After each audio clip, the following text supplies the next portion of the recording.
सुकन्या योजना आम्ही दिली, स्त्रीभ्रूण हत्या थांबण्याच्या करता ती योजना आणली, त्याच्यामध्ये महिलांचं मनोधैर्य वाढवणारी योजना आम्ही दिली, इमर्जन्सी मेडिकल सर्व्हिसेसची योजना आम्ही दिली, कितीतरी योजना या राज्यामध्ये गेल्या 5 वर्षामध्ये देण्याचा प्रयत्न हा आम्ही सरकारच्या माध्यमातून केला आहे।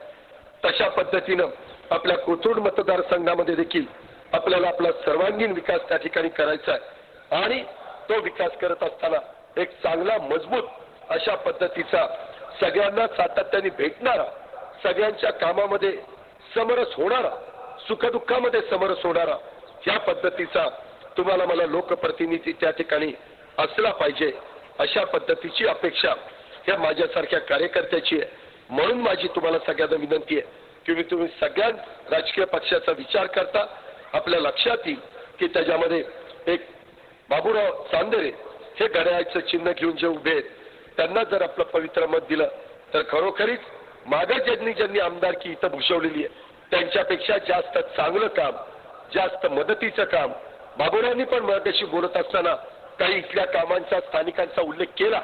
मी त्याचा उल्लेख करून पुन्हा वेळ घेत नाही कारण माझी अजून पुढे 3 सभा आहेत आणि त्याच्यामध्ये 10च्या आत प्रचार संपणार आहे। उद्याच्याला संध्याकाळी 6 वाजेपर्यंतच प्रचार आहे आणि नंतर 15 तारखेला आपल्याला मतदान करायचं आहे। माझी आपल्याला सगळ्यांना पुणे शहरातल्या, कोथरूड परिसरातल्या तमाम मतदार बंधू भगिनींना विनंती राहील की ज्या ठिकाणी तुमचं मतदान असेल ते मतदानाला जाल, त्यावेळेस उमेदवाराच्या नावापुढे जिथं घड्याळ असेल त्या घड्याळाच्या समोरचं बटन दाबण्याचं पवित्र काम आपण पुणेकरांनी करावं।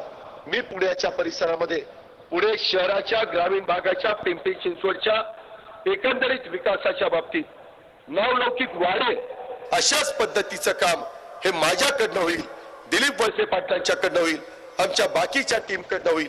त्याकरता तुमचं पवित्र मत आम्हाला हवंय हीच विनंती करतो आणि आपल्या सगळ्यांची रजा घेतो। जय हिंद, जय महाराष्ट्र। त्यानंतर झी 24 तास रहा एक पाऊल पुढे।